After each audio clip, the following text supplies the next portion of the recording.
பிரியமானவர்களே, இயேசு கிறிஸ்துவின் நாமத்தில் உங்களுக்கு என் அன்பின் வாழ்த்துக்கள். செப்பனியா 3ஆம் அதிகாரம் 19ஆம் வசனத்தின் பின்பகுதியில, அவர்கள் வெட்கம் அனுபவித்த சகல தேசங்களிலும் அவர்களுக்கு புகழ்ச்சியும் கீர்த்தியும் உண்டாக செய்வேன் என்று கர்த்தர் வாக்கு கொடுக்கிறார். எந்த இடத்துல வெட்கம் அனுபவித்து கலங்கி நின்றீர்களோ அதே இடத்துல உங்களை கீர்த்தியும் புகழ்ச்சியுமாய் வைப்பேன் என்று ஆண்டவர் சொல்றார். உங்க வீட்டுக்குள்ள பரியாசம் பண்றாங்களா? ஒரு வெட்கப்படுகிற சூழ்நிலையில் இருக்கிறீங்களா? என்னத்த நீ உருப்பட போற அப்படின்னு உங்களை பரியாசமா பேசுறாங்களா? உனக்கு எங்க வேலை கிடைக்க போகுது, அவ்வளவுதான் அப்படின்னு சொல்லி ஏளனமா பேசுறாங்களா? அப்படியே நெருக்கப்பட்ட ஒரு சூழ்நிலை. நீ எல்லாம் வாழ்க்கையில எப்படி முன்னேற போற? சாக வரைக்கும் தான் உன்னுடைய காரியம்.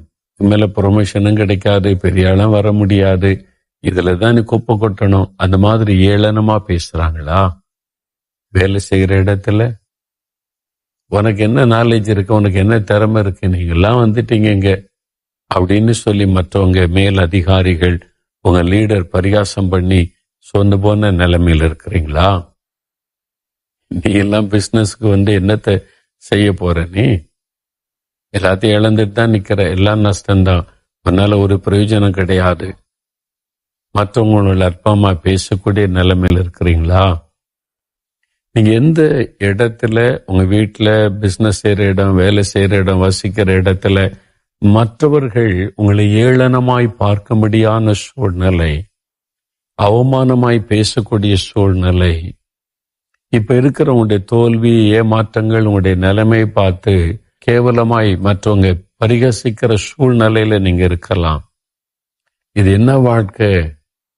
இப்படி நான் அவமானத்துக்கு நடுவில் இருக்கிறத விட செத்து போயிடலாம் அப்படின்ற ஒரு மனநிலை உள்ளத்தில் உண்டாகுதா?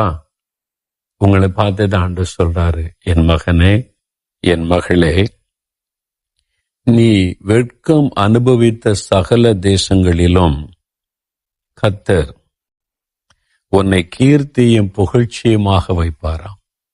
ஆண்டவர் வாக்கு கொடுக்கிறார். என் மகளே, என் மகனே, எந்த இடத்தில் நீ வெட்கம் அனுபவித்து கலங்கி அவமானப்பட்டு நிற்கிறாயோ அதே இடத்துல, அதே பட்டணத்துல, அதே ஆபீஸ்ல, அதே வீட்டுக்குள்ள, அதே கிராமத்துல, அதே மக்கள் மத்தியில, அதே ஸ்கூல்ல, அதே கல்லூரியில, அதே ஆபீஸ்ல நான் உன்னை புகழ்ச்சியும் கீர்த்தியுமாக வைப்பேன்.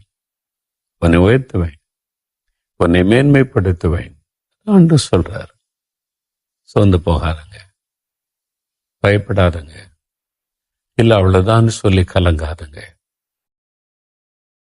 அநேக ஆண்டுகளுக்கு முன்னால் கோயம்புத்தூர்ல ஒரு சமயம் ஒரு ஊழியத்துக்காக நான் சென்றிருந்தேன். அந்த கூட்டத்தை ஒழுங்கு பண்ணவங்க அங்க இருக்கிற ஒரு ஹோட்டல் ரூம்ல என்னை தங்குவதற்கு ஒழுங்கு செய்திருந்தார்கள். நான் இந்த ஹோட்டல்ல தங்கியிருந்தேன். காஃபி கேட்டா ஒரு ரூம் பாய்ன்னு சொல்லுவாங்க. இந்த ஹோட்டல்ல காஃபி என்ன வேணுமோ கொண்டு வந்து தருவாங்க. அப்ப அதுல ஒரு ரூம் பாயாக ஒரு தம்பி, வாலிபன், அவன் காஃபி வச்சுட்டு போவான். அவனை பார்த்தா துக்கமா இருப்பான், எப்பவும் துக்கம், மன வேதனை அவனுக்குள்ள இருந்தது, முகத்திலே தெரிந்தது. இந்த வாலிபன் இடத்துல கேட்டான், நீங்க எனக்காக ஜெபம் பண்ண முடியுமா அப்படின்னு சொல்லி கேட்டான். என்ன காரியத்துக்கு ஜெபிக்கணும் தம்பி, சொல்லுங்க. என் வாழ்க்கையில் ஒரு ஆசீர்வாதமும் இல்லைங்க, எனக்கு யாருமே இல்லை, எல்லாரும் என்ன அற்பமா நினைக்கிறாங்க, நான் ஒரு இடத்துலயும் உருப்படியா வேலை செய்யல, கொஞ்ச நாள் இருப்பேன் அப்புறம் போய் சொல்லிடுவாங்க, இன்னொரு இடத்துல இருப்பேன் அங்கிருந்து அனுப்பிடுவாங்க, எதுல நிரந்தரமா இருந்து என்னால சம்பாதிக்க முடியல, ரொம்ப கஷ்டம், வாழ்க்கையில வறுமை, உண்மையா என்னை நேசித்து உதவி செய்ய எனக்கு யாருமே இல்லை. எல்லாரும் பரிகாசம் பண்றாங்க, இது சாபம், உன் குடும்பத்து மேல இருக்கிற சாபம், நீ எல்லாத்தையும் இழந்துட்டு நிக்கிற, நீ இனிமே இந்த சாபத்தினால நீ இப்படிதான் கஷ்டப்படுவேன்னு சொல்றாங்க. என்ன அப்படிதான் பேசுறாங்க சொந்தக்காரங்க, மற்றவங்க எல்லாம், தெரிந்தவங்க எல்லாம். இந்த மாதிரி இருக்குது. இந்த பட்டணத்துல பாருங்க, இந்த ரூம்பாயாதான் இருக்கிற நிலையா இருக்க முடியல ஒரு இடத்துல. இந்த பட்டணத்தை விட்டு போயிடலாமான்னு இருக்கிறேன், நீங்க எனக்காக ஜெபம் பண்ணி சொல்றீங்களா அப்படின்னு சொன்னான். நான் சொன்னேன், நாளைக்கு நீ வா தம்பி, இங்கதான் இருப்பேன், நான் உனக்காக ஜெபம் பண்ணிட்டு உன்கிட்ட பேசுறேன்னு சொன்னேன். சரி என்று போயிட்டான். அந்த தம்பிக்காக தெய்வ சமூகத்துல போய் நான் ஜெபம் பண்ணினேன். அப்ப ஆண்டவர் சில காரியங்களை பேசினார். அடுத்த நாள் நான் அவனை வர வைத்து கூப்பிட்டு நான் சொன்னேன், நீ இந்த பட்டணத்தை விட்டு போகாத, இந்த பட்டணத்துல ஆண்டவர் உன்னை ஆசீர்வதித்து உயர்த்த போகிறார், இந்த பட்டணத்துல தான் நீ இருக்கணும், இங்கே கர்த்தர் உன்னை ஆசீர்வதித்து உயர்த்தி அநேகருக்கு ஆசீர்வாதமா வைப்பார். நான் ஆச்சரியமா பார்த்தேன், எனக்கே ஆசீர்வாதமா இல்லை, எல்லாரும் எனக்கு கேவலமா பரிகாசமா பேசுற நிலைமை தான் என் வாழ்க்கை இருக்குது, நான் இப்படி மற்றவங்களுக்கு ஆசீர்வாதமா இருப்பேன்னு சொல்லி, அந்த ஆண்டவர் இந்த வாக்குத்தத்தத்தை உனக்கு தருகிறார், நீ ஆண்டவரை உறுதியா பிடித்துக்க அப்படின்னு சொல்லி ஒரு ஜெபம் பண்ணினேன். அவ்வளவுதான், ஊழியம் முடிச்சுட்டு வந்துட்டேன். அநேக ஆண்டுகள் கழித்து நான் மறுபடியும் அந்த பட்டணத்துக்கு போயிருக்கும் போது ஒரு சகோதரர் வந்தார். அவர் சொன்னார், இந்த மாதிரி நீங்க அநேக வருஷத்துக்கு முன்னால இந்த ஹோட்டல்ல தங்கியிருக்கும் போது ரூம் பாயா காஃபி எல்லாம் கொண்டு வருவேனே, ஆமா, ஒரு தம்பிக்காக கூப்பிட்டு ஜெபம் பண்ணேன், அதுதான் நானு. நீங்க சொன்னீங்க இந்த பட்டணத்தை விட்டு போகாத, இங்கே இரு, கர்த்தர் உன்னை ஆசீர்வதித்து இந்த பட்டணத்துல உயர்த்துவாரு அப்படின்னு நீங்க சொன்னீங்க, சொல்லி எனக்காக ஜெபம் பண்ணீங்க. நானும் இந்த பட்டணத்துல அற்பமா பேசுறாங்க, என்னை கேவலமா பேசுறாங்க, இருக்க வேண்டாம், தெரியாததுக்கு போயிடலாம் நினைச்சிருந்தேன். ஆண்டவர் அப்படி சொன்னதுனால கர்த்தருடைய வார்த்தையை விசுவாசித்து நான் ஜெபம் பண்ணி கொண்டே இருந்தேன். இன்றைக்கு ஆண்டவர் படிப்படியாக என்னை உயர்த்தி இதே பட்டணத்துல என்னை ஒரு பிசினஸ் மேனா கர்த்தர் உயர்த்தி இருக்கிறாரு. பிளஸிங் கேட்டரிங்னு சொல்லி நான் இன்றைக்கு சமையல் காரியத்தை நான் செய்கிறேன். ரொம்ப ஃபேமஸா கர்த்தர் என்னை உயர்த்தி பெரிய பெரிய பணக்காரங்க, பெரிய அரசியல்வாதிகள், அதிகாரத்தில் இருக்கிறவங்க எல்லாம் நான் செய்கிற என்னுடைய இந்த கேட்டரிங் இந்த பிசினஸ்னால் ஆசீர்வதிக்கப்பட்டு இது ரொம்ப பிரபலம் ஆயிட்டேன், ரொம்ப ஃபேமஸ் ஆயிட்டேன். எல்லாருமே என்னை பாராட்டுற அளவுக்கு நான் மாறி இருக்கிறேன். அநேகருக்கு, ஏழைகளுக்கு, மற்றவங்களுக்கு நன்மை செய்கிறதுனால அதிகாரிகள் மத்தியிலும் என்னை கனப்படுத்தும்படி கர்த்தர் செய்தார். இதெல்லாம் இயேசுவால வந்தது.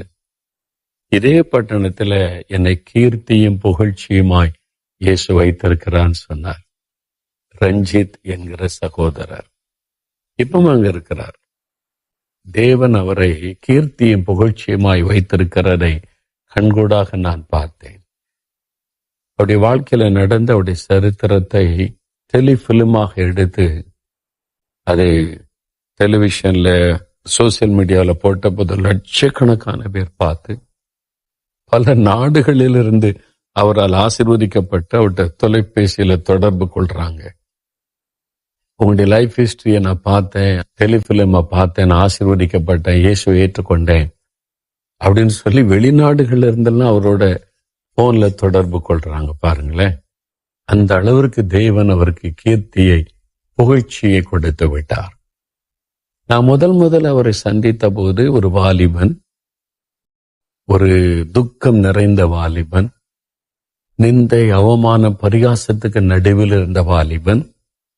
நீ சபிக்கப்பட்டவன், குடும்பம் சபிக்கப்பட்டது, நீ வாழ்க்கையில முன்னேற முடியாதுன்னு சொந்தக்காரங்கெல்லாம் சொல்லி அப்படி புறக்கணித்த ஒரு வாலிபன்.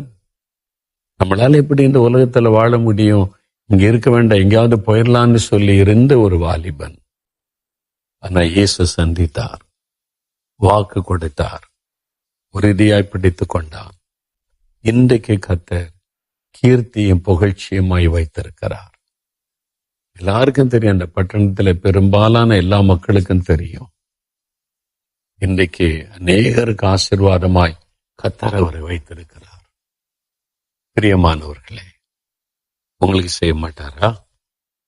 வேலையில கடன் பிரச்சனை, அவமானம், பரிகாசமா பேசுறாங்க, நீ எல்லாம் எதுக்கு உலகத்துல வாழணும்னு சொல்றாங்க, ரொம்ப கஷ்டப்பட்டு போயிட்டேன், ஒரு வழியும் இல்லை, ஒரு மார்க்கமும் இல்லை, செத்துலாமான்னு தோணுது, அப்படிலாம் கலங்குறீங்களா? அந்த பிளஸிங் கேட்டரிங் ரஞ்சித் பிரதருக்கு ஒரு அற்புதம் செய்த இயேசு அவர் இன்றைக்கு மாறி போகல. அவருடைய வல்லமை குறைந்து போகல.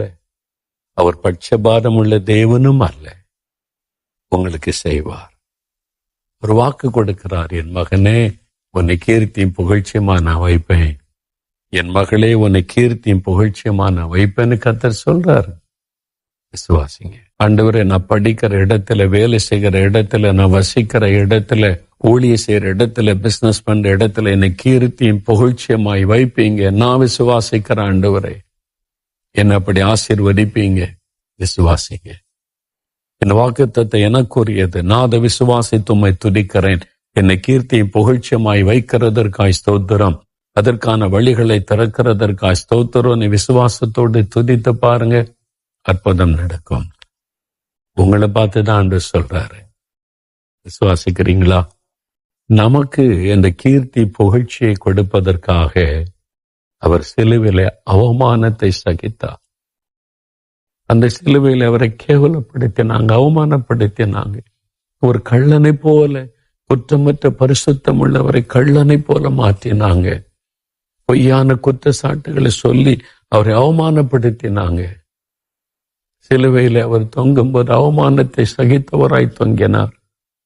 ஆனா மூன்றாவது நாள் மரணத்தை ஜெயித்து உயிர்த்தெழுந்தார். நான் உயிரோடு இருக்கிறேன் என்று சொன்னார். அதே எருசலேம் பட்டணத்திலே எல்லாருடைய வாயிலிருந்து இயேசு என்கிற நாமத்தை சொல்ல வைத்தார். அவருடைய புகழ்ச்சி எல்லா இடத்திலும் பெருகிற்று. இன்றைக்கு உங்களுக்காக பாடுகளை சகித்த, நிந்தைகள், அவமானங்களை சகித்த இயேசுவை நினைத்துக் கொள்ளுங்க. உங்களுக்காகத்தான். என்னை கீர்த்தியும் புகழ்ச்சியுமாய் வைக்க நீங்க நிந்தை பாடுகளை அனுபவிச்சீங்களே, என்னை ஆசீர்வதிங்க. நாம் ஜெபிக்கலாமா? இன்றைக்கு ஆசீர்வாதம் உங்களுக்கு உண்டாகும்படி நான் ஜெபிக்க போகிறேன். உடைய வலது கரத்தை அப்படி உயர்த்திக் கொள்ளுங்க. இயேசுவுக்கு முன்பாக அப்படியே வாய் திறந்து ஜெபிக்க ஆரம்பிங்க. போராட்டம் வந்தது, நெருக்கம் வந்தது, பிரச்சனை வந்தது, நோய்கள் வந்தது. நீர் என்னை கைவிடவில்லை. என்னை தாங்கிய நீர், சுகமாக்கிய நீர், பதில் கொடுத்தீர், அற்புதமாய் நடத்தினீர். அதற்காக உமக்கு ஸ்தோத்திரம். உன்னை கீர்த்தியும் புகழ்ச்சியுமாய் வைப்பேன் என்று சொன்னீரே, அதற்காய் ஸ்தோத்திரம். இந்த வாக்கை நிறைவேற்றுகிற தேவன் நீர் என்னோடு இருக்கிறீர். நான் அதை விசுவாசிக்கிறேன். நாங்கள் அதை விசுவாசிக்கிறோம். இதோ என்னோடு சேர்ந்து துதித்து விசுவாசத்தோடு ஜெபிக்கிற இந்த மகனுக்காக, மகளுக்காக, தாயார், தகப்பனார் ஒவ்வொருவருக்காக நான் ஜெபிக்கிறேன். ஆண்டவரே, நீங்கள் வெட்கம் அனுபவித்த அதே இடத்துல கீர்த்தியும் புகழ்ச்சியுமாய் வைப்பேன் என்று வாக்கு கொடுத்தீங்களே, அந்த ஆசீர்வாதம் இந்த பிள்ளைகளுக்கு உண்டாகட்டும். இந்த தம்பிக்கு, இந்த மகளுக்கு உண்டாகட்டும். இந்த தாயார் தகப்பனாருக்கு உண்டாகட்டும்.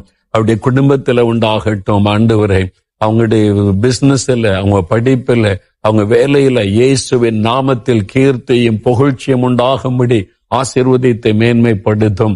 இவளுக்கு வர வேண்டிய அந்த ஆசீர்வாதங்களை, கீர்த்தி புகழ்ச்சியை தடுக்கிற போராத சாத்தானுடைய கிரியைகளை கடிந்து கொள்கிற இயேசுவின் நாமத்தினாலே தடைப்படுத்துகிற ஆவிகள் விலகட்டும், காரியங்கள் வாய்க்கட்டும், நன்மைகளும் பிள்ளைகளுக்கு உண்டாகட்டும். உங்களுக்கு ஆசீர்வாதமாய் இருக்கும்படி கர்த்தர் ஆசீர்வதித்து மேன்மைப்படுத்தும். தடைகள் எல்லாம் இயேசுவின் நாமத்தில் விலகி போகட்டும். இதோ நீர் ஆசீர்வதித்து கீர்த்தி புகழ்ச்சியுமாய் மாற்றுகிற அன்பிற்காக உமக்கு ஸ்தோத்திரம். ஸ்தோத்திரம் நாங்கள் பெற்றுக்கொண்டோம் என்று விசுவாசிக்கிறோம். வியாதி, பலவீனம், இந்த நோய்களினால் பாதிக்கப்பட்டு ஆண்டவர் எனக்கு கொடுக்கிற ஆசீர்வாதம் தடைப்பட்டு விடுமோ என்று கலங்குகிற பிள்ளைகளை பாரும். வியாதியை நான் உன்னை விட்டு விலக்குவேன் என்று சொன்னீரே. நசரேயனாகிய இயேசு கிறிஸ்துவின் நாமத்தினால் நோய்கள் விலகட்டும், அந்த பலவீனங்கள் விலகட்டும். இப்பொழுது முதல் பூரண சுகம் உண்டாகட்டும். இந்த நாளிலே அவங்க கீர்த்தி புகழ்ச்சியை கண்டுமை துதிக்க செய்யும். நீர் ஆசீர்வதித்ததற்காக ஸ்தோத்திரம், ஸ்தோத்திரம், ஸ்தோத்திரம். இயேசு கிறிஸ்துவின் நாமத்தில் ஜெபிக்கிறோம் பிதாவே. ஆமேன், ஆமேன். பிரியமானவர்களே, ஆண்டவர் ஜெபத்தை கேட்டார். நீங்க எந்த இடத்துல சிறுமைப்பட்டீங்களோ, அவமானப்படுத்தப்பட்டீங்களோ, நீங்க வேதனை அனுபவித்தீங்களோ, பரிகாசத்தை சந்தித்தீங்களோ, அதே இடத்துல அதே மக்கள் உங்களை பார்த்து ஆச்சரியப்படும்படி நீங்கள் கீர்த்தியும் புகழ்ச்சியுமாய் வைக்கப்படுவீங்க. கர்த்தர் ஜெயம் கொடுத்து நடத்துவார். இயேசுவின் நாமத்தில் உங்களை வாழ்த்துகிறேன். ஆமென்.